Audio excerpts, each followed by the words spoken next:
ఈ 2 గ్లాసెస్ సపోర్ట్‌తో మనం తీసుకున్న స్టీల్ ప్లేట్‌ని అయితే పెట్టాలండి. అప్పుడే మనకి వచ్చిన పొగ అంతా కూడా ఇక్కడ కలెక్ట్ అవుతుంది. ఈ ప్రాసెస్ కంప్లీట్ అవ్వడానికి మినిమమ్ 30-45 మినిట్స్ అయితే పడుతుందండి.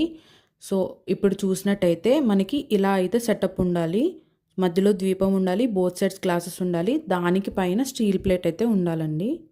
45 మినిట్స్ తర్వాత చూస్తే చక్కగా స్మోక్ అంతా కూడా ప్లేట్‌కి పట్టిందండి. సో, దీన్ని టచ్ చేయకుండా చల్లారే వరకు పక్కన ఉంచేయాలండి. చల్లారిన తర్వాత మనం ప్లేట్ తీసి చూస్తే ఈ విధంగా స్మోక్ అంతా కూడా కలెక్ట్ అయ్యి కనిపిస్తుంది. సో, వచ్చిన స్మోక్‌ని ఇలా ఒక షీట్ తీసుకొని చూపిస్తున్న విధంగా ఎలా అంటే కంప్లీట్‌గా ఒక పౌడర్ ఫామ్‌లో అయితే వచ్చేస్తుందండి. బాక్స్ తీసుకొని ఆ బాక్స్‌లోకి షిఫ్ట్ చేసుకుందామండి.